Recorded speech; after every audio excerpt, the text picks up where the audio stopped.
చిరునవ్వు చెరిగిపోకూడదు. గుండెల నిండా సంతోషమే నింపబడి ఉండాలి. పరిస్థితులు ఎన్ని అలలు కూడా, సముద్రంలో ఎన్ని అలలు ఉన్నా కూడా సముద్రపు సరిహద్దును దాటి బయటికి రాలేవు. అలాగా ఒక విశ్వాస జీవితంలో అట్టి స్థితి మనకు ఉండాలి. అది మనకెంతో ఆశీర్వాదకరం. నిజానికి మనము ఆరాధించుతున్న దేవుడు చాలా గొప్పవాడు. ఆయన ప్రతి పరిస్థితిని మార్చగల సమర్థుడు. ఎలాంటి పరిస్థితిలో ఈ ఉదయకాలం దేవుని సన్నిధిలో చేరి వచ్చారో కొన్ని లేఖనాలు మీ ముందు ఉంచాలని, దేవుడు మనతో మాట్లాడాలని, తన వాక్యము ద్వారా మనల్ని బలపరిచి వాక్యపు వెలుగులోనికి మనల్ని తీసుకురావాలని ప్రభు ఇష్టపడుతున్నాడు. కాబట్టి బాగు జాగ్రత్తగా వినాలి. మనందరికీ తెలుసు కదా, ప్రతి ఒక్కరికి ఏదో ఒక సందర్భంలో 365 రోజులలో ఏదో ఒక రోజు దుఃఖపడకుండా ఉండని రోజు అనేది లేదు. కొంతమంది ఎప్పుడు ప్రతిరోజు ఏదో తెలియని కన్నీరు బయటికి మనం ఎక్స్ప్రెస్ చేయలేము. కానీ ప్రతి ఒక్కరము కూడా, నేను చెప్పబోయే కొన్ని విషయాలు ఉన్నాయి, ఈ కోవలలో ఏదో ఒక కోవకు చెందిన వారే. అది దుఃఖము కావచ్చు, అంగలార్పు కావచ్చు, ఇతరాత్రమైన ఏదైనా కావచ్చు. కానీ ఇక్కడ మనము ఆరాధించుచున్న దేవుడు, మనము చేరి వచ్చిన దేవుని సన్నిధి ద్వారా, ఆ మహాదేవుని ద్వారా మన స్థితి నుండి మనల్ని మార్చగల సమర్థుడు ఆయన ఒక్కడే. మన జీవితాలను మార్చువాడు, మన స్థితిగతులను మార్చువాడు, మన దుఃఖమును సంతోషముగా మార్చువాడు ఆయన. హల్లెలూయా. ఏ దుఃఖం ఉన్నదో నాకు తెలియదు దేవుని బిడ్డలారా. ప్రతి ఒక్కరికి కూడా ఒక దుఃఖం ఉంటుంది. ప్రతి ఒక్కరికి కూడా ఏదో బాధ బయటికి బాధని కనబడతాం. కానీ మన హృదయంలో ఏదో సమస్యలు, ఈ వలయం అంతా కూడా దుఃఖం మనల్ని ఆవరించి ఉంటుంది. అయితే ఈ మాటలు వినుచున్న మనకు ఒకసారి మీరు చూడండి, కీర్తన 33వ కీర్తన 12వ వాక్యంలో ఒక మంచి మాట రాయబడి ఉంది. యెహోవా తమకు దేవుడుగా గల జనులు ధన్యులు, ఆయన తనకు స్వాస్థ్యముగా ఏర్పరచుకున్న జనులు ధన్యులు. ఎలాంటి వారు? ఈ ధన్యత అనే మాట బైబిల్ గ్రంథంలో ఏమని రాయబడింది అంటే బ్లెస్డ్ అనే మాట రాయబడింది. బ్లెస్సింగ్, ఆశీర్వాదము. ఆశీర్వాదము అనేసరికి మన ఆలోచనలు, మన మెజర్మెంట్స్, మన కొలతలు మనకు ఉంటాయి. కానీ ఆధ్యాత్మికంగా దేవుని లెక్కలు వేరు, దేవుని కొలతలు వేరు, దేవుని యొక్క నడిపింపు వేరు. మన జీవితంలో ఒకటి మనం గుర్తించుకోవాలి, ఇట్టి స్థితి కలిగిన వారు అనగా యెహోవాను దేవుడిగా యేసుక్రీస్తును నమ్ముకుంటే ద్వారా మనకు ధన్యత లభిస్తుంది, సంతోషంగా మార్చబడుతుంది. యేసు ఒక్కడే మన స్థితిని, మన బ్రతుకును, మన పరిస్థితులను మార్చగల సమర్థుడు. ఓన్లీ ఆయన తప్ప ఇంకా వేరే వాళ్ళు. జీసస్ ఓన్లీ, యేసుక్రీస్తు ఒక్కడే మన ప్రతి ప్రశ్నకు, మన బ్రతుకుకు అర్థాన్ని ఇచ్చేవాడు. ఆయన తప్ప వేరే మార్గము, వేరే ఆధారము, వేరే ఆప్షన్ అనేది లేదు. మనకు ఒక్కటే ఆప్షన్ మన ముందు ఉంది. మీకు అర్థమవుతుందా? 430 సంవత్సరాలు ఇశ్రాయేలు అనగా ఏర్పాటు చేయబడిన జనాంగం, ఇశ్రాయేలీయులు అనగా వారు శరీర సంబంధమైన ఇశ్రాయేలీయులు. ఇక్కడ కూర్చున్న నీవు నేను మనము ఆత్మ సంబంధమైన ఇశ్రాయేలీయులు. వారికైనా మనకైనా ఒకటే ఒకటి. వారు 430 సంవత్సరాలు బానిస బ్రతుకులలో ఉన్నప్పుడు వారు పెట్టిన మొర, నిట్టూర్పులు అంతా ఇంత కాదు. వారి శ్రమలు ఇంత కాదు. వారు శ్రమకు తాళలేకపోయారు. వారు శ్రమకు తాళలేక యెహోవాకు మొరపెట్టారు. దేవుడు వారి మొరను విని గొప్ప నాయకుడు, ప్రపంచంలో ఉన్న జనాంగం అందరికీ కూడా మోషే అందరికీ గొప్ప నాయకుడు. అతని వంటి నాయకుడు ఇంకా ఎవ్వరు. ఆ నాయకుడిని దేవుడు ఏర్పరుచుకుని, ఆ నాయకుడి ద్వారా తన ప్రజలను విడిపించాలని దేవుడు సంకల్పించి దాదాపు 40 సంవత్సరాలు అరణ్యములో ఆయనకు తర్ఫీదునిస్తూ, వ్యక్తిగతంగా ఆయనను దర్శిస్తూ తన ప్రత్యక్షతలో ఆయనకు కనుపరుచుకున్నాడు. అలాంటి ఒక సందర్భాన్ని మనం చూస్తాం. మోషే ఒక పొదను చూశాడు. ఆ పొదంతా కూడా మండుచు ఉన్నది కానీ కాలిపోయింది. అది ఆశ్చర్యం కదా. ఆ ఆశ్చర్యాన్ని చూసిన మోషే ఆ పొద దగ్గరికి సమీపిస్తున్నప్పుడు ప్రభు అన్నాడు, మోషే ఆగు, ఈ చెప్పులు విడువు, ఇది పరిశుద్ధమైన స్థలం.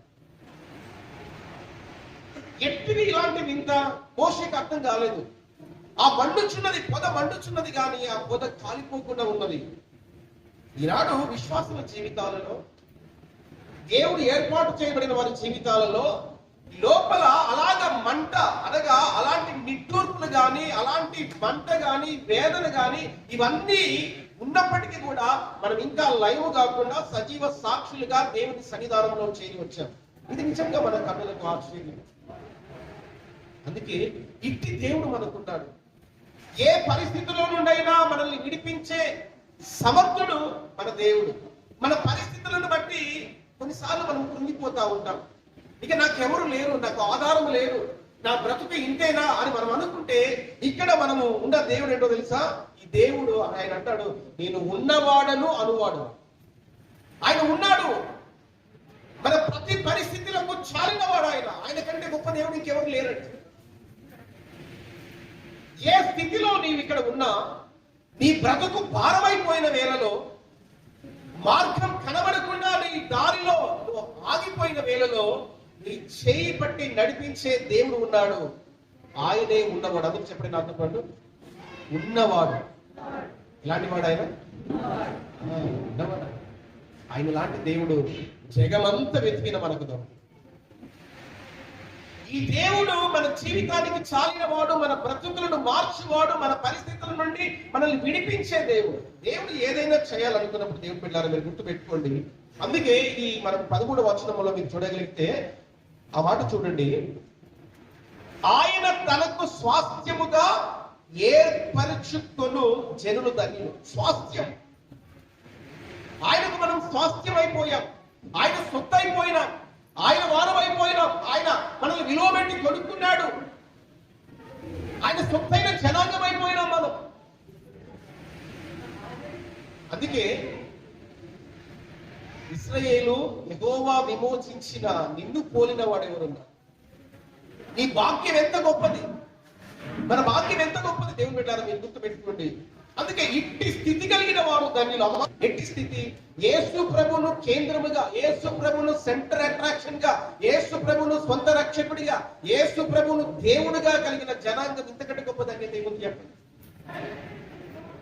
దేవుని చేతిలో, దేవుని చేత ఏర్పాటు చేయబడిన లేక దేవుని చేతిలో, దేవుని ఏర్పాటులో ఉన్న బిడ్డలకు ఎలాంటి శ్రమలలోనైనా ఆ శ్రమలలో నుండి దేవుడు, ఆ దుఃఖంలో నుండి దేవుడు వారి జీవితాల్లో సంతోషాన్ని ఇవ్వడానికి, దేవుడు ఎట్టి కార్యమైన చేయడానికి సిద్ధంగా ఉన్నాడు. అందుకే ఇట్టి స్థితి ఇంగ్లీష్ లో ఏమంటారంటే స్టేటస్. మన స్టేట్, మీరు మీ సొత్తు కారు, మీరు విలువ పెట్టి కొనబడిన వారు. ఇప్పుడు ఏదైనా బుక్ ఆథర్ ఉన్నారనుకోండి, ఈ బుక్ ఆథర్ ఎవరైనంటే, ఈ బుక్ మన పబ్లికేషన్ లో ఇది ఒక బుక్, ఇంకా చాలా ఉన్నవి. దీని కాపీ రైట్స్ ఉంటాయి. ఇవి ఎవరి దీని కంట్రోల్లో ఉంటాయి? దీనికి ఒక ఓనర్ ఉంటాడు కదా, అర్థమవుతుందా? ఈ బుక్ దీన్ని కాపీరైట్ చేయాలి అన్నప్పుడు సర్వ హక్కులు ఆ ఓనర్కు ఉంటాయి. ఒకప్పుడు సాతాను చెరలో, సాతాను వలలో, చీకటిలో మగ్గి ఉన్న మన బ్రతుకులకు వెల ఇచ్చి దేవుడు కొనుక్కున్నాడు. క్రీస్తు రక్తం ఇచ్చి మనల్ని కొనుక్కున్నాడు. అందుకే ఆయన అంటాడు, మీరు మీ సొత్తు. ఇట్టి స్థితి ఉన్నాడు. ఎంతమందికి ఈ స్థితి ఉంటుంది? యేసు క్రీస్తు నాకు దేవుడు, సాతాను చెరలో నుండి క్రీస్తు అధికారంలోనికి తన విలువైన రక్తము ద్వారా మనల్ని కొనుక్కున్నాడు అని ఆ స్థితిలో ఎంతమంది ఉన్నారు? అందుకే 144వ కీర్తన 15వ వాక్యంలో అదే మాట రాయబడి ఉంది. ఇట్టి స్థితి గలవారు ధన్యులు, యెహోవా తమకు దేవుడుగా గల జనులు ధన్యులు. ఇశ్రాయేలు, నీ భాగ్యం ఎంత గొప్పది, యెహోవా విమోచించిన నిన్ను పోలిన ఎంత భాగ్యం. ఒకసారి మనం ఆలోచించాలి. సాతాను చెరలో నుండి, మన బంధకాలలో నుండి, మన చీకటి బ్రతుకులలో నుండి, చీకటిలో నుండి ఆశ్చర్యకరమైన తన వెలుగులోనికి మనల్ని తీసుకురావడానికి మధ్య నెల చెల్లించబడింది. ఆయన మన కొరకు క్రయధనముగా విమోచన, తన విలువైన రక్తాన్ని మన కొరకు దారపోసి మనల్ని కొనుక్కున్నాడు. ఇప్పుడు మనము ఎవరి సొత్తు?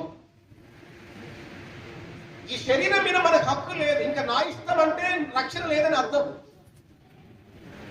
మనల్ని కొనుక్కున్నాడు ఆయన. మనము మన సొత్తు కాదు, మనము విలువ పెట్టి కొనబడిన వారం. విలువ పెట్టి దేవుడు కొనుక్కున్నాడు. అందుకే ఆ స్థితి, అందుకే ఇంకా మారు మనసు రక్షణ లేకుండా ఒకవేళ మీరు ఉంటే దేవుని బిడ్డలారా మీరు గుర్తుపెట్టుకోండి, యేసు క్రీస్తు రక్తం నీ కొరకు కార్చబడింది. యేసు నీ పాపముల నుండి నిన్ను విముక్తి చేశాడు, నిన్ను కొనుక్కున్నాడు ఆయన. ఇక మన ఇష్టానుసారంగా బ్రతకడానికి కాదు, ఆయన మన కొరకు వెల చెల్లించాడు. అందుకే ఇది గొప్ప భాగ్యం. ఇట్టి స్థితి గలవారు ధన్యులు. అట్టి స్థితి ఉందా? మన స్టేటస్ చెప్పండి.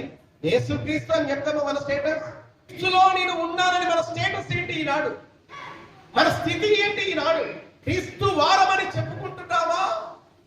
నిజంగా క్రీస్తుకు చెందిన వారమేనా? క్రీస్తుకు చెందిన వారమైతే మన మీద మనకు హక్కు లేదు, సర్వ హక్కులు ఆయన కొనుక్కున్నాడు. హల్లెలూయా. ఆయన అధికారం మనం ఒప్పుకోవడం లేదంటే సాతాను కంట్రోల్లోనే మనం ఉన్నాం, వాని కాడి కింద మనం ఉన్నామని మర్చిపోవద్దు. కొన్నిసార్లు దేవుని బిడ్డలారా, దేవుని బిడ్డలకు కూడా ఖచ్చితంగా శ్రమలు వస్తాయి. అందరికీ శ్రమలు వస్తాయి. భూమి మీద మనం ఉన్నాము కాబట్టి, మానవ జన్మలో మనం ఉన్నాము కాబట్టి, మనుషులము కాబట్టి ఖచ్చితంగా శ్రమలు వస్తాయి, కరువులు వస్తాయి, కష్టాలు వస్తాయి. కష్టాలు రాని మనిషి లోకంలో ఎవరు లేరు. కానీ ఒకటి గుర్తుపెట్టుకోండి, కష్టాలు తాత్కాలికమైనవి, టెంపరీ.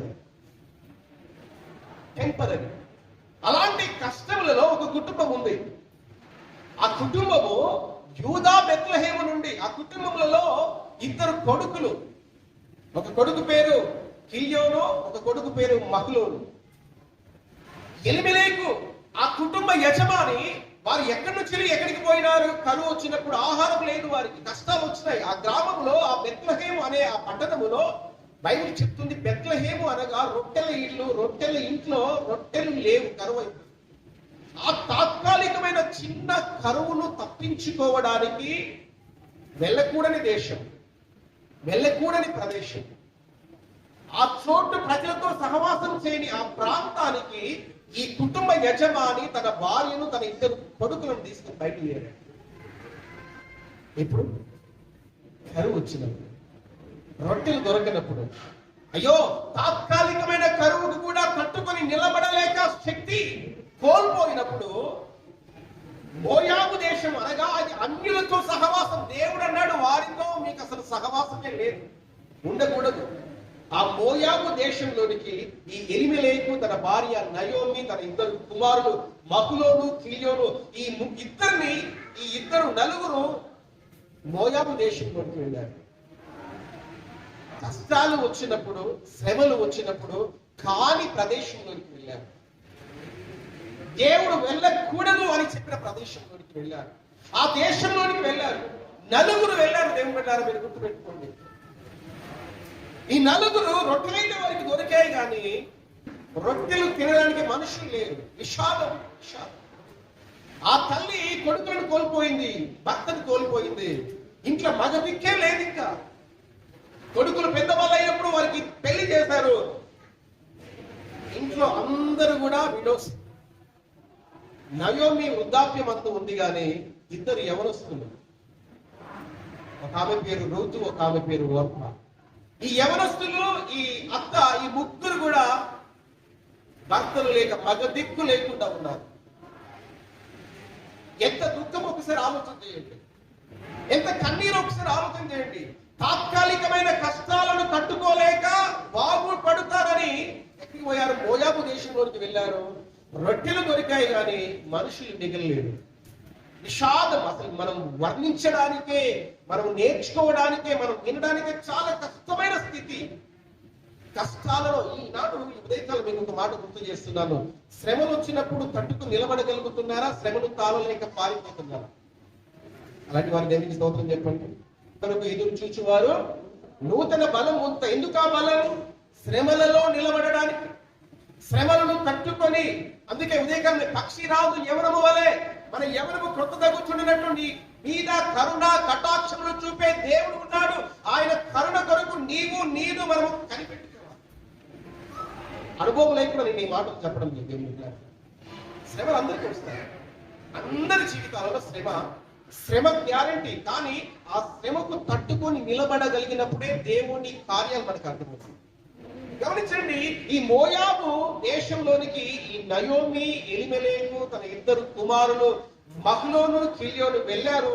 కొంతకాలం బాగుంది, రొట్టెలు దొరికాయి, ఆ బిడ్డలకు అక్కడనే పెళ్లి చేశారు.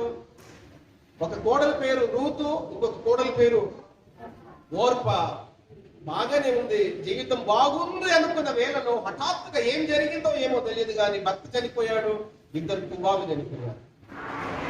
కుటుంబం మొత్తం కూడా విషాదమే.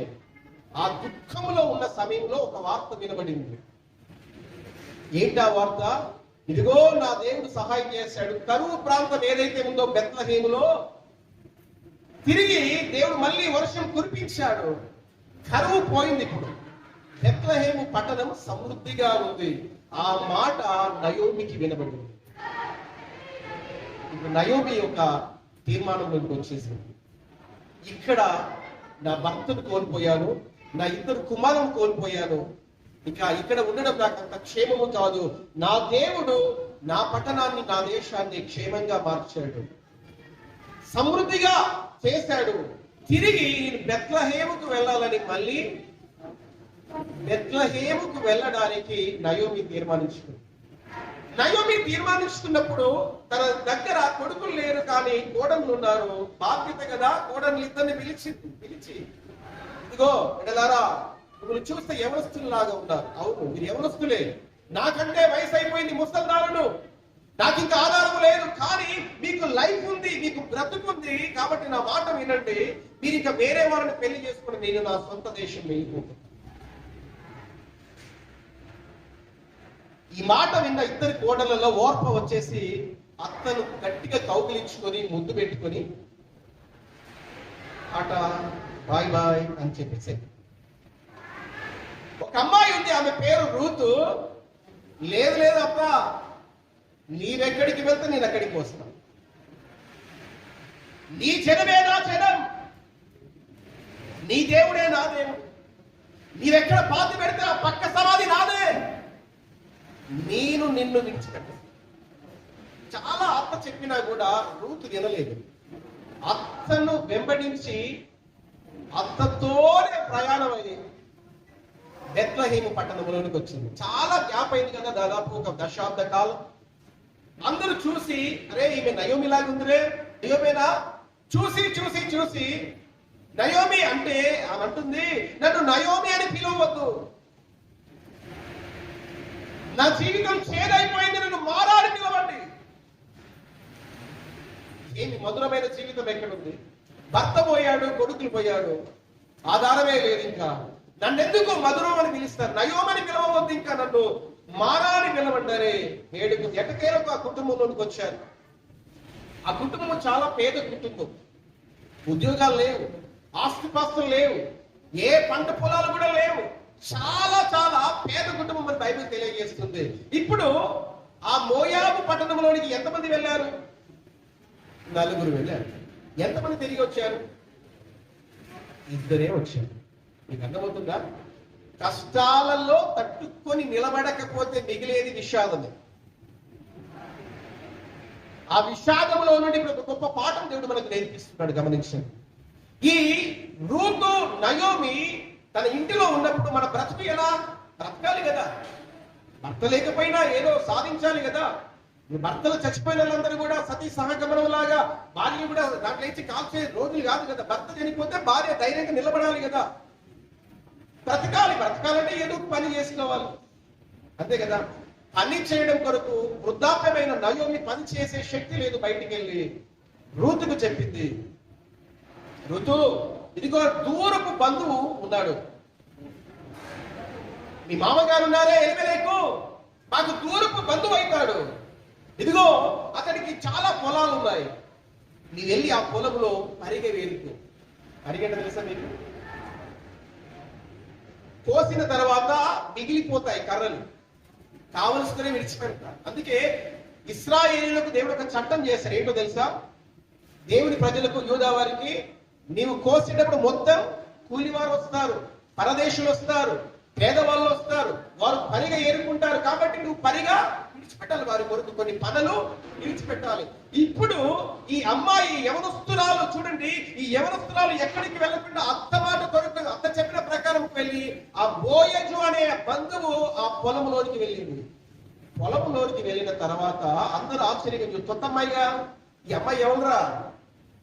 కొంతమందికి అర్థం కాలేదు, కొంతమందికి తెలిసి చెప్పారు, ఇదిగో ఈ అమ్మాయి ఎవరో, ఎలిమెలెకు కూడా, ఎలిమెలెకు చచ్చిపోయాడుగా, ఎలిమెలెకు కొడుకులు కూడా చచ్చిపోయారు కదా, ఎలిమెలెకు కుటుంబంలో మిగిలింది నయోమి ఒకతే. ఆ నయోమి తోడుగా ఉన్న కోడలు, ఈమె పేరు రూతు. ఇది చూసిన బోయజుకు ఒక మనసు, అరే కావలసుకుని ఆమెకు పనులు విడిచిపెట్టండి. అప్పుడు చెప్పేసి, అమ్మాయి నువ్వు ఎక్కడికి పరిగెరడానికి లేదు, నా పొలంలోనికే వచ్చి నీవు ఏంటి ఈయన నా మీద ఇంత ప్రేమ చూపిస్తున్నాడని రూతుకు డౌట్ వచ్చేసి, అయ్యా నేనంటే నా గురించి నీకు తెలియదు, నా మీద నువ్వు ఎట్లా ఇంతగా ప్రేమ చూపిస్తున్నావు, నా మీద ఎందుకు ఇంత దయ చూపిస్తున్నావు? రూతు బోయజుతో అడుగుతుంది. ఇప్పుడు రండి వాక్య భాగంలోనికి, రూతు గ్రంథం తీయండి. బోయజుతో అడుగుతున్నప్పుడు బోయజు ఈ మాట తెలియజేస్తున్నారు. 2వ అధ్యాయము చూడండి, 10వ వచనం చదవండి. సాగిలపడి తల వంచుకొని, ఏమి తెలిసి పరదేశినైన నా యందు లక్ష్యముంచినట్లు నీకు కటాక్షము కలిగినో అని చెప్పగా, బోయజు అంటున్న మాటలు చూడండి. నీ పెనిమిటి మరణమైన తరువాత నీవు నీ అత్తకు చేసినదంతయు నాకు తెలియబడెను. నీవు నీ తల్లిదండ్రులను, నీ జన్మభూమిని విడిచి ఇంతకు ముందు నీవు ఎరగని జనమునొద్దకు వచ్చితివి. యెహోవా నీవు చేసిన దానికి ప్రతిఫలమిచ్చును. ఇశ్రాయేలీల దేవుడైన యెహోవా రెక్కల క్రింద సురక్షితముగా నుండినట్లు నీవు వచ్చితివి. ఆయన నీకు సంపూర్ణమైన బహుమానం ఇచ్చునని ఆమెకు అర్థమవుతుందా? పరదేశినైన నా ఎడల ఎందుకయ్యా ఈ కటాక్షం అంటే, బోయజు అంటున్నాడు, ఇదిగో అమ్మాయి రూతు, నీవు చేశావు, ఏం చేశావు? నీ పెనిమిటి చనిపోయిన తర్వాత అత్తకి ఏమి చేసి ఉంటుంది? ఎంత గొప్ప పరిచర్య చేసి ఉంటుంది రూతు. అత్తను వినరానిందా? నీది కాని దేశంలోనికి, నీ జన్మభూమిని విడిచి, నీ తల్లిదండ్రులను విడిచి ఏ ఆధారం ఉందని నీవు అత్తను పట్టుకొని వచ్చావు? నీవు చేసిన త్యాగం నేను ఎరుగుదును అని చెప్తూ, అమ్మాయి రూతు నువ్వు ఎక్కడికి వచ్చావు? యెహోవా రెక్కల క్రింద సురక్షితముగా ఉండడానికి వచ్చావు. నీవు చేసిన పనికి ఆయన నీకు ప్రతిఫలం ఇస్తాడు. ఈ రూతు జీవితంలో అదే జరిగింది. రూతు చేసిన దానికి బోయజు అంటున్నాడు, రూతు నీవు చేసిన దానికి యెహోవా నీకు ప్రతిఫలం ఇస్తాడు. మీరు ఎక్కడికి వచ్చావో తెలుసా? ఇప్పుడు సురక్షితమైన యెహోవా రెక్కల క్రిందికి వచ్చావు. ఇది సురక్షితమైన స్థలం. లోకంలో ఎంతో మంది ఉన్నా దేవుడు నిన్ను నన్ను ఇక్కడికి తోడుకొని వచ్చాడు. ఇది సురక్షితమైన దేవుని సన్నిధి, నివసించు సంచరించు స్థలం. ఇది ఆయన రెక్కల కిందికి మనం వచ్చాం. ఆయన రెక్కల నీడలో మనకు భద్రత. ఎక్కడ సేఫ్ ప్లేస్ తెలుసు? దేవుడు ఎలాంటి స్థితిని, ఎలాంటి బ్రతుకులను మార్చగలవాడో తెలుసండి. అందుకే మనము చేసిన దానికి ప్రతిఫలం ఇచ్చే దేవుడు ఉన్నాడు. కష్టాలు వచ్చాయి, కన్నీరే నాకు మిగిలిందని నిందించడం మానేసి రూతు వలె మనము సమర్పించుకొని దేవుని కొరకు మనం సాహసం చేస్తామా? దేవుడు మర్చిపోయేవాడు. ఆయన అంటున్నాడు, ఆయన నీకు సంపూర్ణమైన బహుమానం ఇచ్చును. దేవునికి స్తోత్రం కలుగును గాక. హల్లెలూయా. ఎలాంటి బ్రతుకు రూతుది? ఆధారం లేదు, ఆశ్రయం లేదు, తినడానికి తిండి గింజలు కూడా లేవు. కానీ ఏ పొలములో పరిగె కొరకు వెళ్ళిందో, కాలాలు మారిన తర్వాత అదే పొలానికి యజమానురాలుగా దేవుడు మార్చాడు. దేవునికి స్తోత్రం చెప్తామా గట్టిగా? గట్టిగా. ఏ పొలములో తిండి గింజల కొరకు పరిగె కొరకు వెళ్ళిన రూతును అదే పొలానికి యజమానురాలుగా దేవుడు చేస్తాడు. God can change your life. God can change your situations. మనం ఏ స్థితిలో ఉన్నా మన పరిస్థితులను మార్చగల దేవుడు ఆయన. మన దుఃఖం, అందుకే యోహాను సువార్త 16వ అధ్యాయం 20వ వచనం, నీ దుఃఖమును సంతోషంగా మార్చువాడు ఆయన. ఆధారం లేదు రూతు. రూతు దుఃఖంలో ఉంది, బ్రతకడమే బరువు, బ్రతుకు బరువు అయిపోయింది, భారం అయిపోయింది. కానీ దేవుని సంకల్పంలో, దేవుని చిత్తంలో రూతు ఉంది. రూతు చేసిన ఆ పనికి ఒకప్పుడు అరిగ ఏరుకునే స్థితి, అరిగకు కూడా నోచుకొని బ్రతికే, లోకానికి చిన్న చూపే. గమనించండి, కుటుంబంలో మగ దిక్కు లేకపోతే ఎంత చిన్న చూపు చూస్తున్నారండి. అర్థమవుతుందా బాధలు?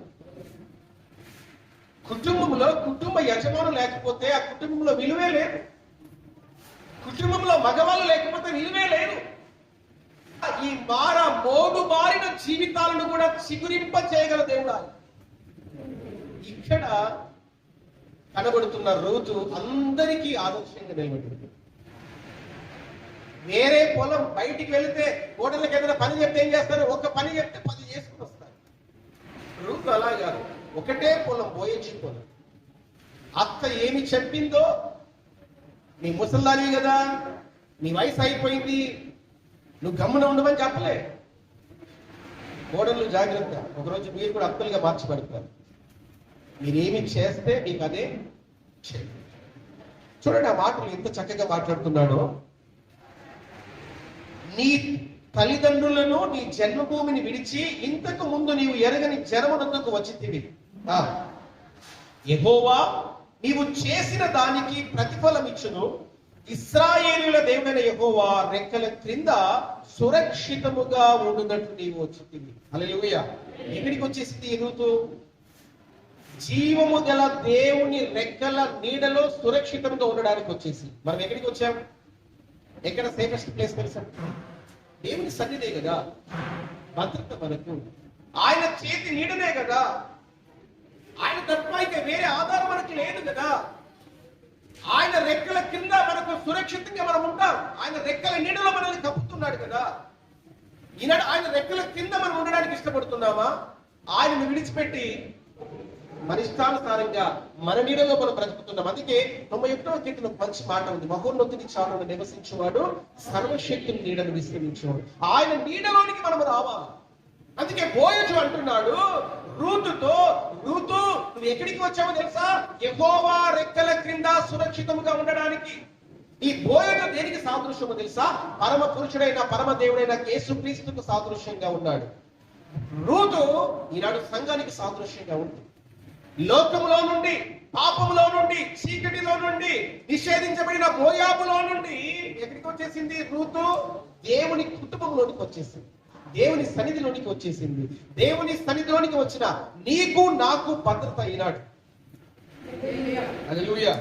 ఒకప్పుడు తెలియని లోకంలో ఉన్నాం, మోయాబు లాంటి లోకంలో ఉన్నాం, ఆచారాలలో ఉన్నాం. కానీ అక్కడ నుండి ఎక్కడికి వచ్చాం మనం? ఇప్పుడు దేవుని రెక్కల నీడలోంచి మనం వచ్చాం. అందుకే ఈ దేవుడు మన జీవితాలకు చాలినవాడు.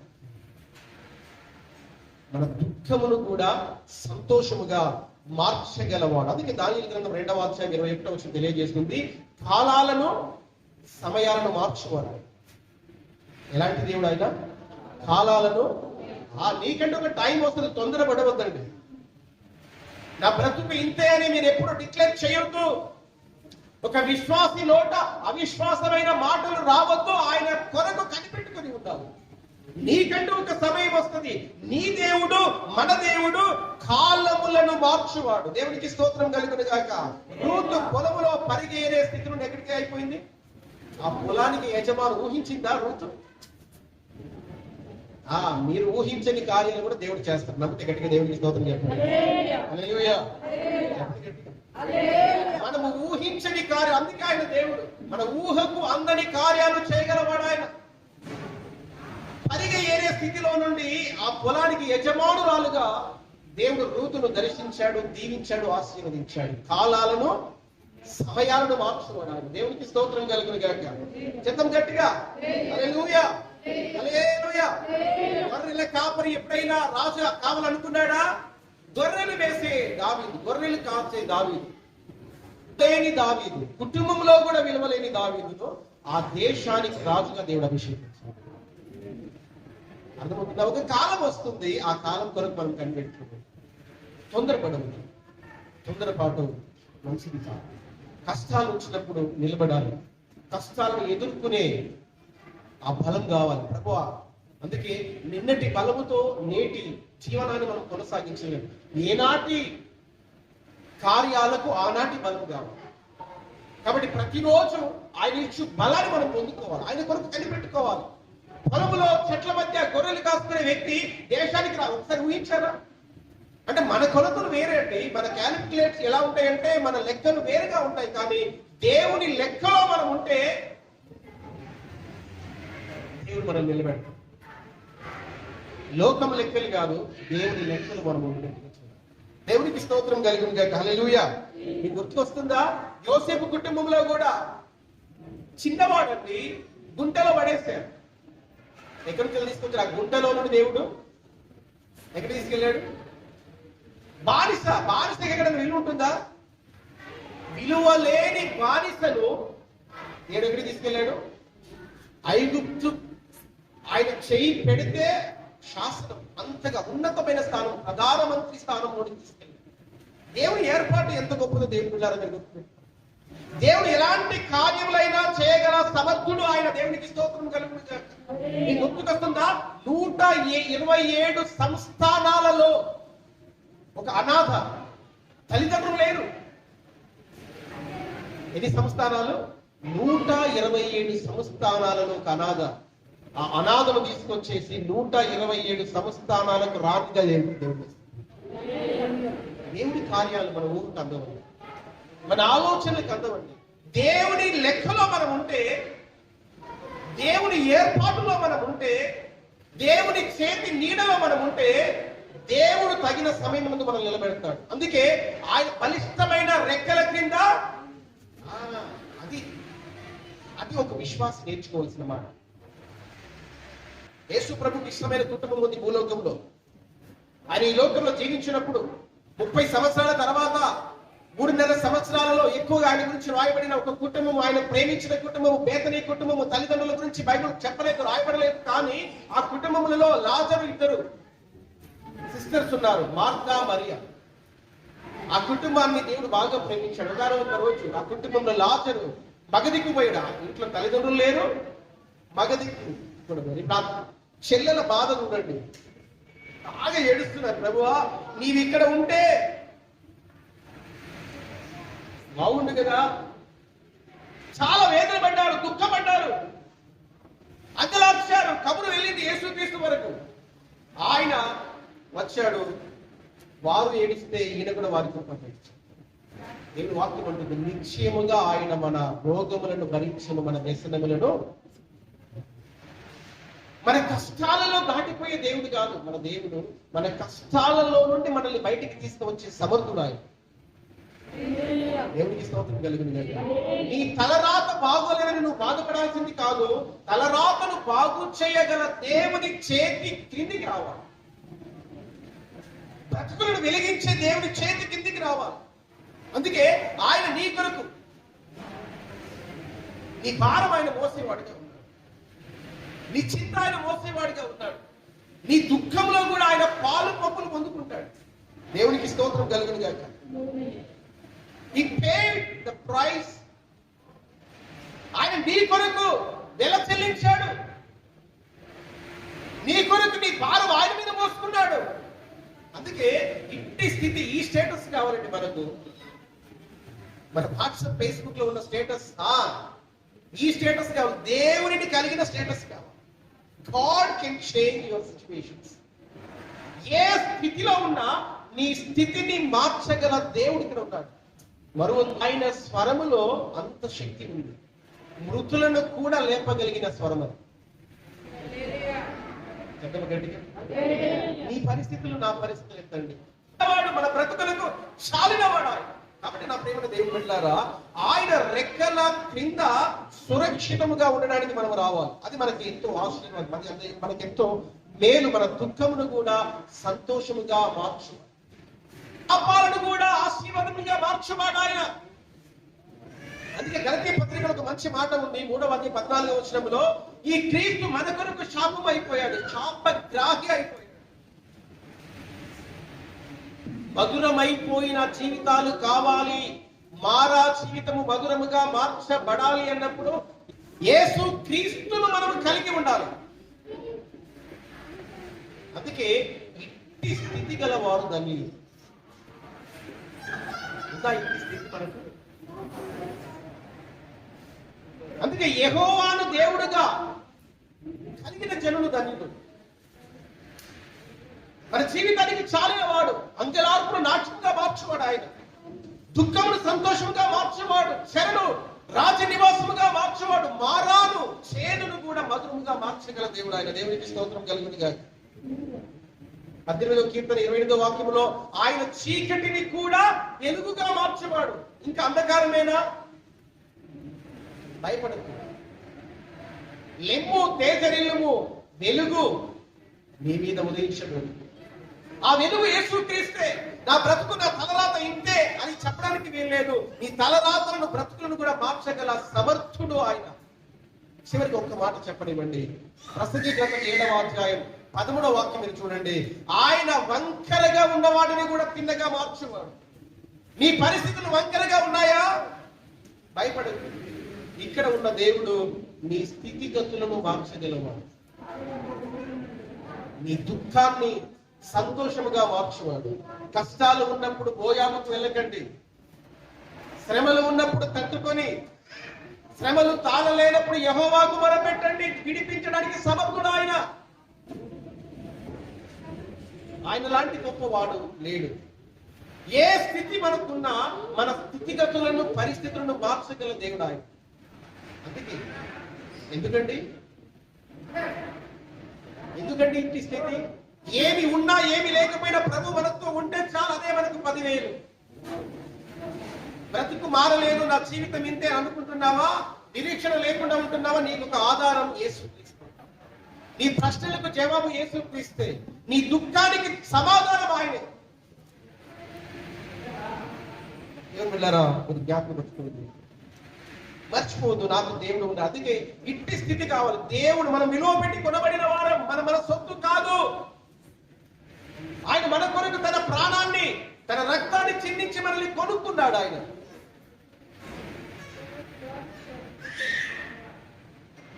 ఆయన వారము, ఆయనకు చెందిన వారు, సర్వ హక్కులు ఆయనవి. హల్లెలూయా, హల్లెలూయా. ఎక్కడికి రావాలి మనం? యెహోవా రెక్కల క్రిందికి రావాలి, సురక్షితంగా ఉండాలి. ఆయన చేతి నీడలోనికి రావాలి, ఆయన రెక్కల క్రిందికి రావాలి. మనకు భద్రత, మనకు మేలు, మనకు ఆశీర్వాదం. బండి చిన్న ప్రార్థన చేసుకుంటాం.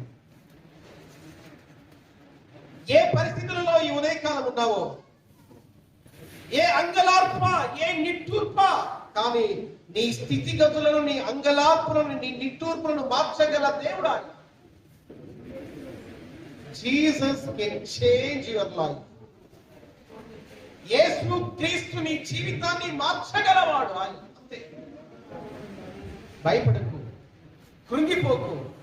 ఆధారమైన వాడు ఆయన నీకు, ఆశ్రయమైన వాడు ఆయన నీకు, మేలు చేసేవాడు ఆయన నీకు, నీ బ్రతుకులో వెలిగించేవాడు ఆయన, వెలుగులో నింపేవాడు ఆయన, మారాను మధురముగా మార్చగల దేవుడు ఆయన. భయపడవద్దు. రండి ఆయన రెక్కల నీడలో, ఆయన రెక్కల కింద సురక్షితంగా ఉన్న నిమిత్తం రండి. ఇంటి స్థితి గలవారు ధన్యులు. ఇంటి స్థితి ఉందా? క్రీస్తును సొంత రక్షకుడిగా అంగీకరించారా? ఇంకా మారు మనసు రక్షణ లేకుండా, ఆయన దేవుడిగా కాకుండా ఒకవేళ మీరు ఉన్నారా? ప్రభు నిన్ను పిలుస్తున్నాడు.